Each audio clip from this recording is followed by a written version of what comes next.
Hermanos y hermanas, en el nombre del Señor Jesucristo, les damos la más cordial bienvenida a todos ustedes a este servicio de adoración. Y voy a leer 3 versículos sobre lo que vamos a explicar el día de hoy. En Mateo capítulo 2, versículos 1 al 3. Dice así en Mateo 2, 1 al 3. Estos versículos son los que vamos a meditar el día de hoy. Dice así: Después de nacer Jesús en Belén de Judea, en tiempos del rey Herodes, he aquí, unos magos del oriente llegaron a Jerusalén diciendo: ¿Dónde está el rey de los judíos que ha nacido? Porque vimos su estrella en el oriente y hemos venido a adorarle. Cuando lo oyó el rey Herodes, se turbó y toda Jerusalén con él. Amén. Padre nuestro, gracias por la revelación que usted nos da aquí en su palabra acerca de quién es Jesucristo y cómo tenemos que responder a su presencia en nuestro medio el día de hoy. Ayúdenos, Padre, así como estos hombres sabios que vinieron a adorar a Jesús, nosotros también podamos siempre adorar a Jesús como el Hijo de Dios, como nuestro Rey y como nuestro Redentor. Se lo suplicamos en el nombre de Cristo Jesús. Amén. Bien, hermanos, se nos aproxima lo que en el mundo de hoy se llama la Navidad, o también se llama la Natividad. Significa el nacimiento de Jesucristo. Y justamente en este mes estamos explicando varios pasajes de Mateo para entender quién es Jesucristo y para qué vino Jesucristo a esta tierra. El día de hoy vamos a tocar estos primeros versículos del capítulo 2. Vamos a centrarnos en los versículos principalmente 1 y 2. Quisiera decirles que los versículos 1 al 12 de este capítulo nos hablan acerca del hecho de que Jesús había nacido y que los de su pueblo no sabían que había nacido. Pero unas personas de un país muy lejano, muy lejos de Israel, ellos sí sabían que Jesús había nacido. A ellos Dios les había revelado, les había mostrado que Jesús había nacido. Entonces, esto es importante, porque el mensaje que Mateo nos quiere dar con esto es el siguiente: los judíos que debían saber cómo sería el nacimiento de su rey Jesús, no lo sabían. Y los de fuera sí lo sabían. Esto nos hace pensar, ¿verdad? A veces sucede que los que más dicen que leen la Biblia no entienden quién es Dios. ¿Y por qué? En el caso de Israel, porque Israel había entrado en un periodo de necedad, estaban en un periodo de crisis. Quien les gobernaba a los judíos en ese tiempo no era un rey de origen judío, era un rey de origen edomita, era descendiente de Esaú. Y Esaú no había sido escogido por Dios como el linaje de quien vendrá el Salvador. Esto es interesante, que el rey que gobernaba Israel en el tiempo en que nació Jesús era un rey impuesto por el Imperio Romano. Se llamaba Herodes el Grande. Ese es el contexto en que nació el Señor Jesucristo. Veamos entonces estos primeros versículos 1 y 2. En estos versículos 1 y 2, Mateo pone 4 énfasis. O sea, Mateo nos da 4 enseñanzas grandes aquí. Él enfatiza algunos hechos, él escoge algunos hechos y pone la fuerza de su mensaje en esos 4 hechos. Entonces, en primer lugar, aquí Mateo enfatiza el lugar donde nació Jesús. Recuerden ustedes que en el capítulo 1, Mateo había enfatizado que Jesús nacería como descendiente de David. Ese fue el énfasis en todo el capítulo 1 con la genealogía, que el Mesías tenía que venir de la descendencia de David. Ahora Mateo, en estos primeros 2 versículos, nos da una prueba más de que el Mesías no solamente descendía de David, pero que nació en la misma ciudad de David. Por eso es que dice el versículo: después de haber nacido Jesús en Belén de Judea. Entonces el primer énfasis de Mateo capítulo 2, versículo 1, es que el Mesías nació en la misma ciudad de David. Este es el primer énfasis de aquí. Y Belén como lugar no era tan importante en el Antiguo Testamento. Era una ciudad pequeña. Y en la Biblia en general siempre se muestra a Dios haciendo algo grande de lo pequeño, haciendo algo significativo de lo que no es significativo a los ojos de los seres humanos. Pero Belén tenía algunas cosas que hace recordar a la mente judía de que a pesar que no era grande, sí tenía cierta importancia en la enseñanza de Dios. Y esto es lo que pasó en Belén. En Belén, Dios le enseñó al profeta Samuel que no debe fijarse en las apariencias de un ser humano para ser gobernante o rey. Y Dios le enseñó lo siguiente, le dice, no, recuerden ustedes que Dios le envió a Samuel a ungir a un hijo de David. David tenía 8 hijos varones. Y primero pasó delante de Samuel el mayor, un hombre muy grande. Y pensó para sí, Samuel dijo, este es al que debo ungir como rey. Y Dios le dijo, no te fijes en las apariencias, porque Dios mira el corazón. Esta gran revelación, esta gran enseñanza, le dio Dios a Samuel en Belén. Y luego pasaron los 6 más, y ya iban 7. Y Dios le dijo, ninguno de ellos va a ser ungido como rey. Y eso le perturbó un poquito a Samuel. Y le pregunta a Isaí, al padre de estos 8 hijos, y le dice, ¿tienes más hijos? Y él le dice como, claro, sí tengo uno más, pero es un pequeño muchacho que está pasteando las ovejas. En términos cajamarquinos, era un mitayo, pastor de ovejas, y todavía medio pequeño. Y entonces dijo, llámalo acá. Isaí llama a David, al pastorcito de ovejas, y ustedes saben cómo es un pastor de ovejas. No anda bien vestido, ¿verdad? El pastor de ovejas, ¿o sí? ¿Se pone saco y corbata para pastear ovejas? No, ¿verdad que no? Anda como anda uno del campo, oliendo a ovejas. Y qué rico huelen las ovejas, ¿no? Pero aquí viene David, y era hermoso también. Y le dice Dios, a él lo vas a ungir como rey, al menor de todos los hermanos, porque Dios no se fija en las apariencias, sino en el corazón. Aquí hay varias enseñanzas que nos mueven el corazón a acercarnos a Dios. A veces decimos, pero yo soy un pobrecito campesino, sin dinero, ando patas peladas, ¿cómo Dios se va a fijar en mí?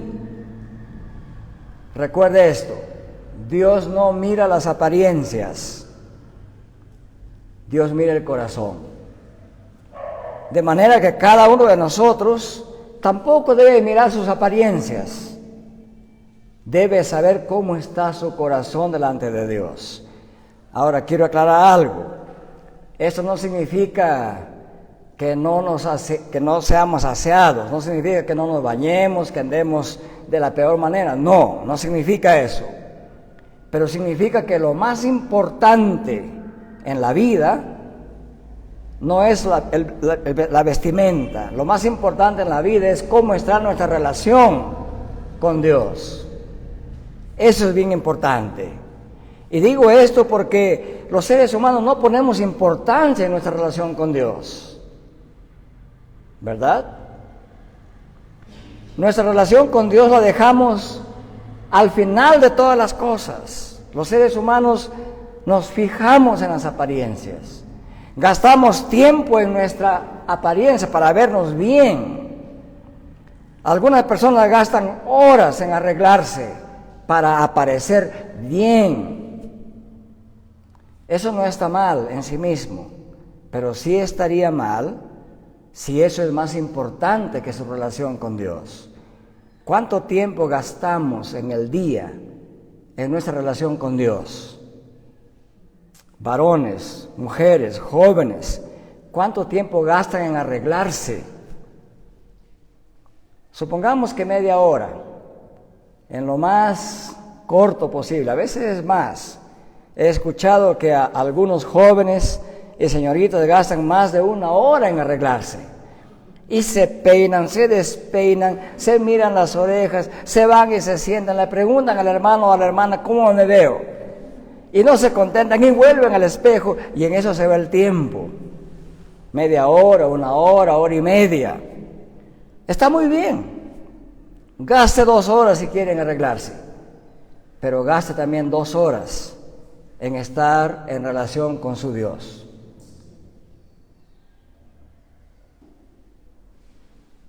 Mientras más tiempo gaste en arreglarse para aparecer bien, ese mismo tiempo gástelo también en su relación con Dios. Porque Dios no mira las apariencias, Él mira el corazón. No significa que ande andrajoso o andrajosa, despeinado o despeinado. No significa eso. Significa que si eso es importante en su vida, y por supuesto es importante aparecer bien, pero mucho más importante que eso es estar bien en relación con Dios. Entonces, no es que tengamos que dejar de arreglarnos, no. Pero eso nunca puede ser más importante ni puede ocupar todo nuestro tiempo, dejándole a Dios ningún tiempo. Eso aprendió Samuel aquí en Belén. Por eso Belén espiritualmente es importante. Dios reveló una gran verdad. Él no mira la apariencia, Él mira el corazón. En Belén también, desde que David fue ungido como rey, el Espíritu de Dios vino sobre David. Y aunque David cometió grandes y gravísimos pecados en su vida, el Espíritu de Dios lo enderezó a David. Y no murió como un pecador, murió como un hombre conforme al corazón de Dios. Cuando Dios nos agarra a nosotros, cuando Dios nos toma como sus hijos, nos va a cuidar hasta el final. En nuestra terquedad, los seres humanos tratamos de zafarnos, de escaparnos de las manos de Dios. Pero el Espíritu de Dios nos ha sido dado para acompañarnos, para controlarnos y también para enderezarnos cuando nos queremos torcer. Aquí en Belén, el profeta Miqueas de Belén dice lo siguiente, en el capítulo 5 del profeta Miqueas, versículo 2 dice así: pero tú, Belén, Éfrata, pequeña para estar entre las familias de Judá, de ti me saldrá el que será Señor o Rey de Israel. Y sus salidas son desde el principio, desde los días de la eternidad. Ya Miqueas profetiza que el Mesías nacerá en Belén, pero aunque nace en Belén, los días del Mesías son desde la eternidad. Miqueas ya anuncia que este rey que nacerá en Belén y que se refiere a Jesús, aunque nace en la historia humana, sin embargo es eterno. A eso se le llama la preexistencia de Jesucristo. Por eso, hablando estrictamente, su nacimiento es la encarnación del Mesías que existía en la eternidad. ¿Qué nos quiere enseñar Mateo con esto de que Jesús nació en Belén de Judea? Nos enseña que es Dios mismo quien planificó cuidadosamente el lugar donde debía nacer Jesús. Cientos de años antes que naciera. Entonces esto nos habla de la grandeza de Dios, nos habla del designio de Dios. Nos dice que Jesucristo nació en el tiempo y en el lugar que Dios había planificado, en el momento que Dios había planificado. Y así Mateo, haciendo que Jesús nazca en Belén, aporta una prueba más de su legitimidad como el verdadero rey de Israel. Es el primer énfasis de Mateo. Hay un segundo énfasis de Mateo, y el segundo énfasis está relacionado con el contexto político en que nació Jesús. Y dice, nació en Belén de Judea, por lo tanto es heredero legítimo del trono de David, y nació en tiempos del rey Herodes. Ya Mateo quiere que veamos ese contraste. Jesús nace como un rey legítimo, descendiente de David. Es la promesa dada a Abraham, a Isaac, a Jacob. Pero nació en un contexto político donde había un rey llamado Herodes que no descendía de David. Este fue un rey que venía de Edom, por lo tanto era idumeo. No le correspondía el reinado. Era un rey, desde el punto de vista de Dios, que no descendía ni de Abraham ni de David, y por lo tanto era ilegítimo, era impuesto. Fue puesto ahí por el rey de Roma, el emperador romano lo hizo rey. Herodes entró desde Edom a Jerusalén, la atacó y mató al rey anterior que se llamaba Antígono, que era un rey jasmoneo. Y entonces Mateo nos dice, en ese contexto político de incertidumbre, de un gobierno impuesto por el imperio romano, en ese tiempo nació Jesús, el legítimo rey de Israel. Mateo no estaba interesado en los detalles del mes, del día en que nació Jesús, ni la hora en que nació Jesús. Ninguno de los evangelios y en ninguna parte del Nuevo Testamento se nos dice Jesús nació en tal día de tal mes. No encontramos esa información. ¿Por qué? Una de las razones es la profecía de Miqueas. El rey que nacerá en Belén, en realidad, existe desde la eternidad. Y Mateo quiere que entendamos bien eso, que aunque Jesús nació en el tiempo, sin embargo Él es eterno. Por lo tanto, todo esfuerzo de querer pensar en Jesús solamente como ser humano y nada más, es un esfuerzo vano. Y toda actitud del ser humano de querer pensar y hacer de Jesús solamente un ser humano, prisionero del tiempo, es una falta de respeto a Jesucristo como ser divino. Por esa razón, muchos cristianos se rehúsan a celebrar el cumpleaños de Jesús.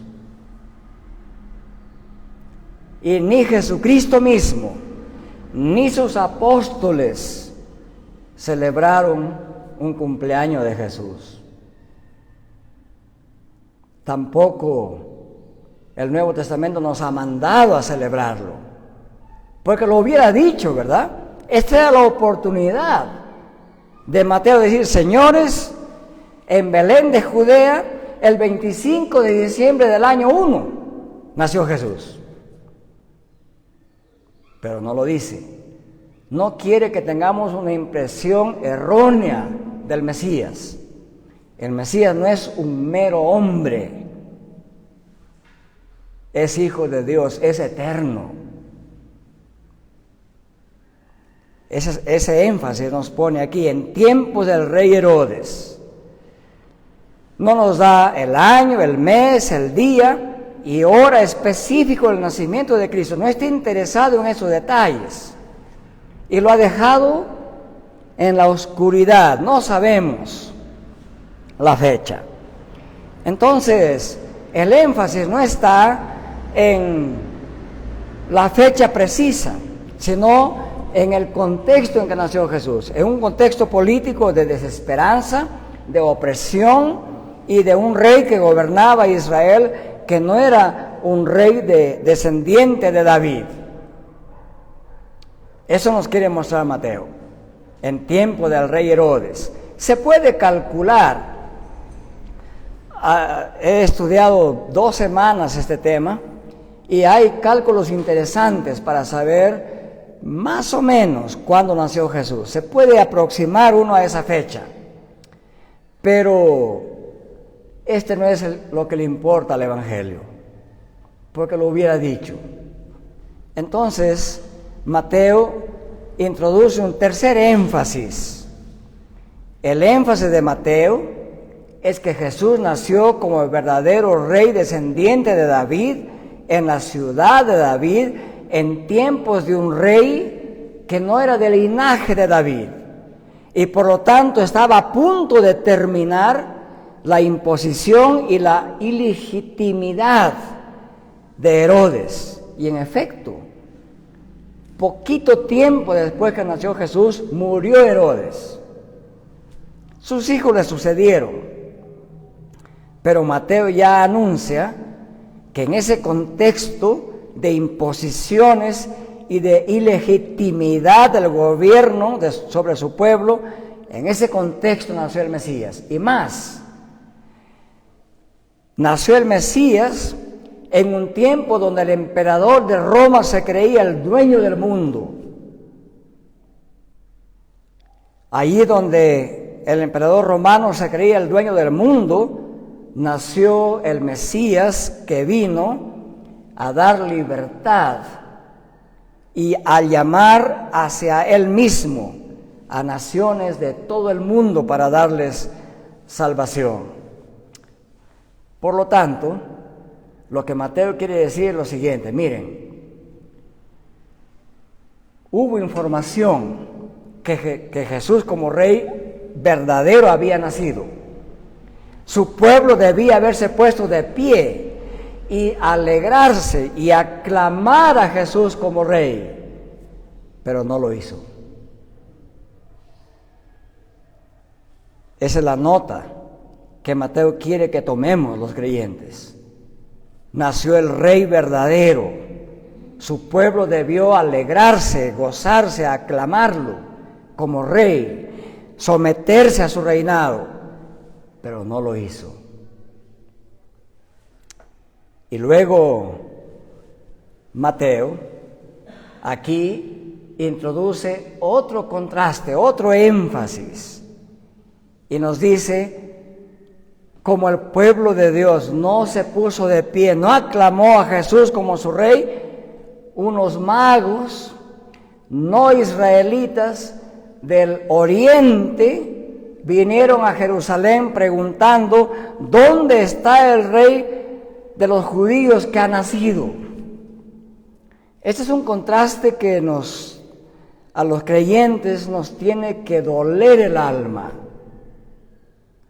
Es como si supongamos que Jesús volviese a nacer y supongamos que Dios diría que va a nacer en Quiritimayo de Cajamarca. Y vienen unos sabios de lejos, de otro país, y se ponen por la plaza de armas, por la prefectura, y preguntan: ¿dónde está el rey Mesías que iba a nacer en Cajamarca? ¿Dónde? ¿En qué parte de Cajamarca? Y la gente está desorientada, el gobernador regional no sabe nada acerca de Jesús, todos los barrios de Quiritimayo y Bellavista y alrededor ni tienen idea dónde nació Jesús o dónde está Jesús que ha nacido. Solamente unos cuantos aquí reunidos estamos pensando en Jesús. ¿El resto dónde está? Parecido pasó en esos tiempos. Pero cuando escucharon que había nacido el rey de los judíos, probablemente ellos habían llegado cerca del palacio de Herodes, que era lo normal. Ellos tenían que estar informados. Jerusalén, digamos, era la capital de Israel. Ahí estaba el palacio del rey, ahí estaba el templo, ahí estaban los teólogos, ahí estaban los eruditos que sabían acerca de esto. Y cuando se enteran, no solamente Herodes, sino también toda Jerusalén se turbaron, se asustaron, estuvieron despavoridos, en lugar de alegrarse por el nacimiento del Rey Jesús. Varios comentaristas y teólogos y cristianos tienen problemas con este pasaje, porque dice: ¿cómo es que estos magos, y dicen, si estos practicaban la magia, cómo es que Dios les habló a ellos y no les habló a los teólogos que debían recibir revelación de Dios? Bueno, eso tiene que ver cómo se interpreta la palabra magos. No vayan a pensar que estos magos eran los que sacaban ratones conejos, ¿no? Del sombrero, ¿no? O que un pañuelito de medio metro lo hacen aparecer como si estuviera 100 metros y lo sacan y no se acaba, y lo sacan y lo sacan, ¿no? No se refiere a ese tipo de magos. El término magos aquí significa sabios. En general, estos magos procedían en su mayoría de Persia, Babilonia y alrededores, de lo que hoy día se llama Irán e Irak, de esa región. Y Daniel nos cuenta que él fue puesto entre ellos, entre los sabios. En aquel tiempo ellos eran astrólogos. Ahí todavía la astronomía no estaba desarrollada como hoy. No se podía diferenciar claramente entre astrología y astronomía. Pero estas personas eran empleados por los reyes como consejeros, porque ellos leían a través de la astronomía las señales de los tiempos. Y se sabe que este tipo de conocimiento y sabiduría astronómica en relación con la historia humana se había hecho muy popular también en Roma. O sea, desde Persia y Babilonia había una influencia en Roma sobre este asunto de intentar saber el destino de las personas y naciones y pueblos mirando las estrellas, y los astrólogos miraban los signos zodiacales. Esto lo sabemos porque hay escritos romanos del siglo I y un poquito antes del siglo I que hablan de que estas personas estaban presentes también en el Imperio Romano.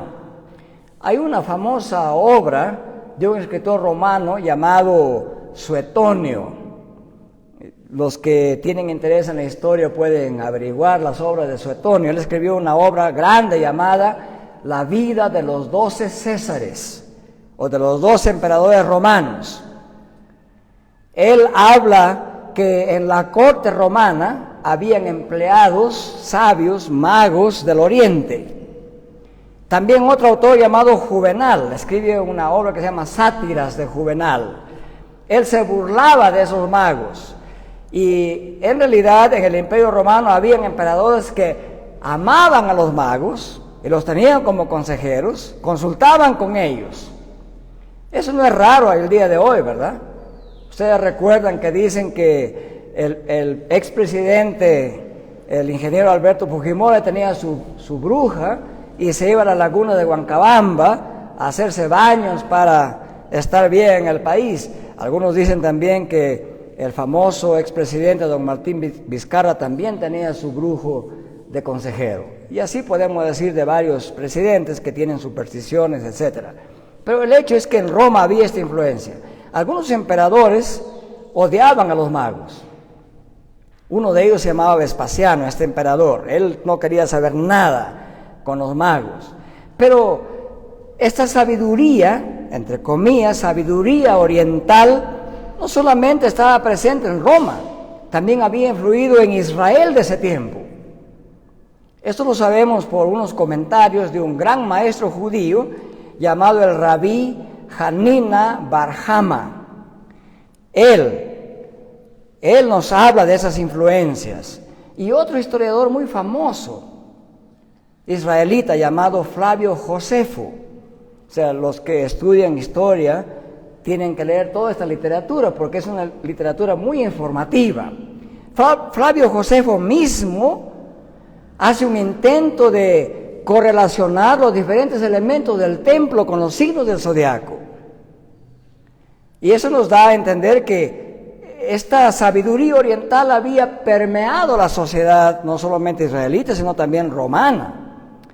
Entonces, la referencia a magos aquí no es a los magos del circo moderno que estamos acostumbrados a ver. Se refiere a hombres sabios, entendidos, que hoy llamaríamos astrónomos.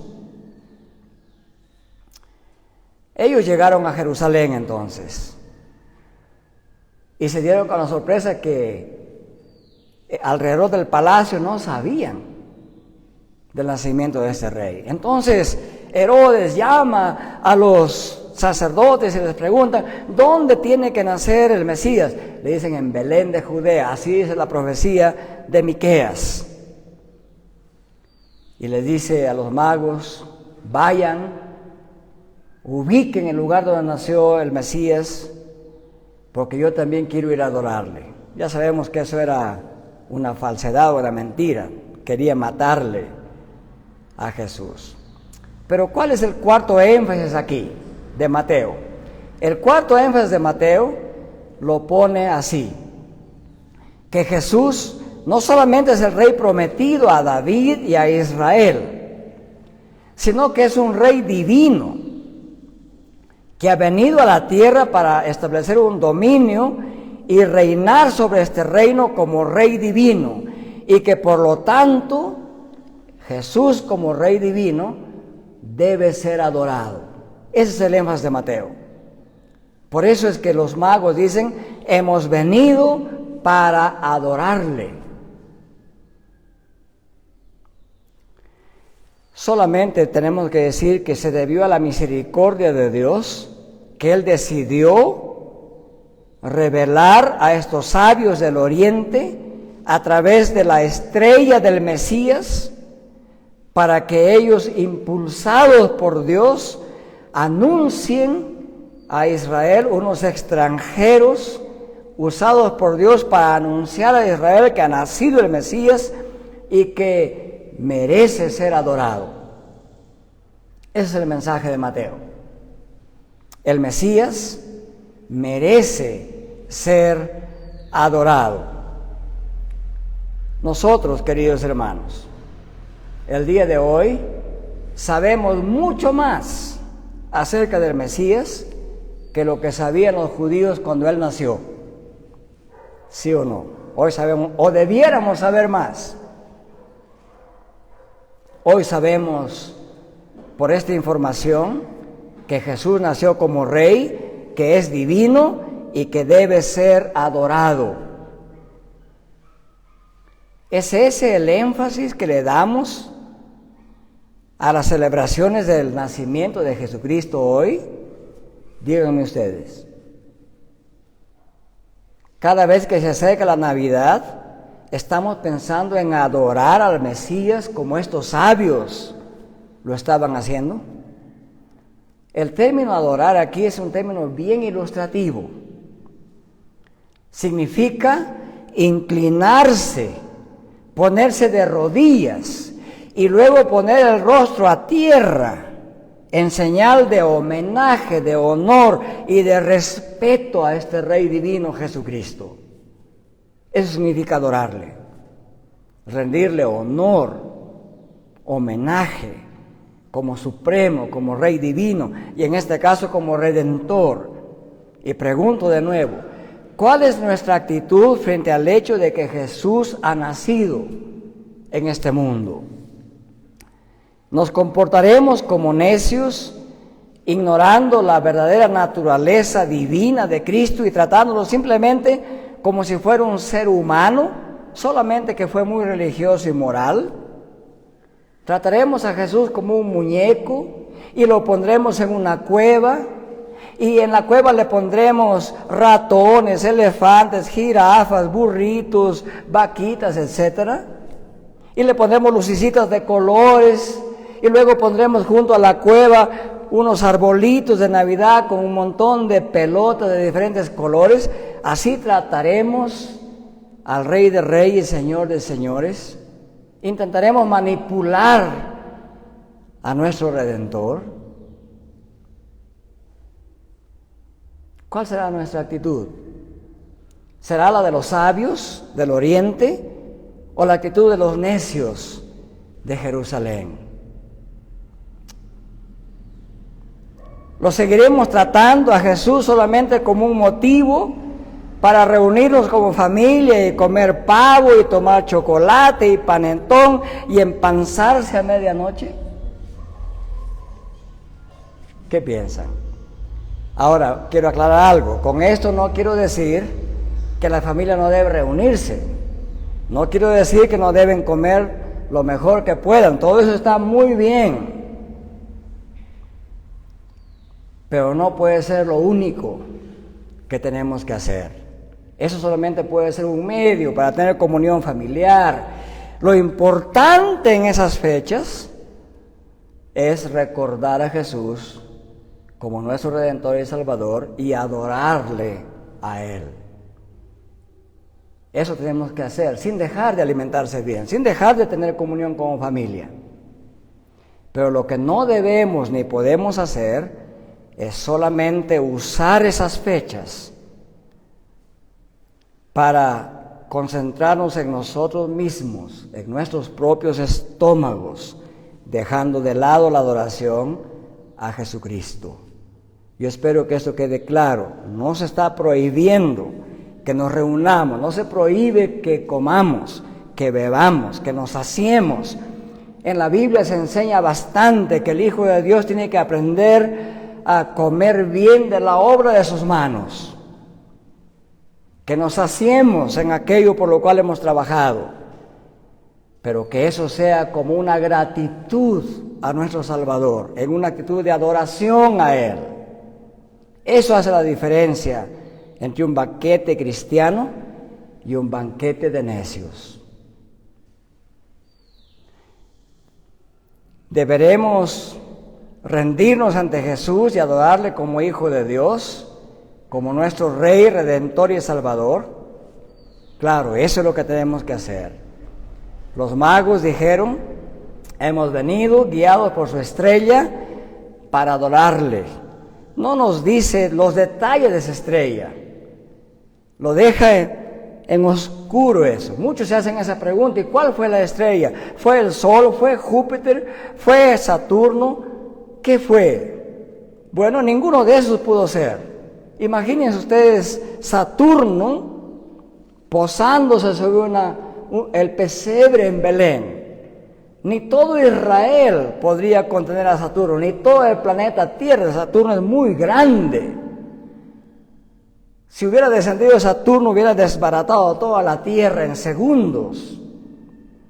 Pero la Biblia no está interesada en esos detalles de cómo fue esa estrella. Probablemente haya sido una luz que vino y Dios les mostró, Dios les hablaba a estos magos, los dirigió todo ese camino. Y Dios le habría indicado dónde exactamente, el punto donde estaba Jesús, y ahí llegaron ellos. Pero la intención de ellos, dejando todos los detalles del fenómeno milagroso por el que fueron dirigidos al Rey Redentor, lo importante era que ellos venían a adorarle. Igualmente, hermanos, el día de hoy, no hay ninguna regla de cómo debemos reunirnos en esta casa, en nuestras casas o en cualquier lugar en este mes de diciembre para recordar el nacimiento de Cristo. Esos detalles no son importantes según la Biblia. Cada familia está libre de reunirse de la mejor manera que puedan. Lo más importante que nos revela el Evangelio en esta mañana es que Jesucristo ha nacido y que debemos adorarle, que Él es Dios, que es nuestro Salvador, que es nuestro Redentor, que es eterno, y nosotros le debemos adoración.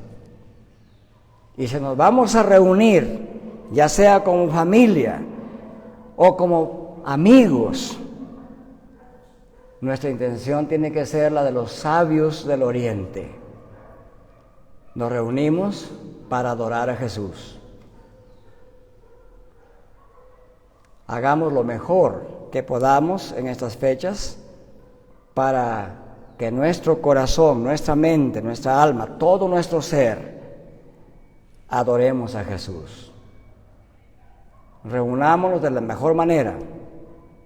Comamos lo mejor que podamos tener.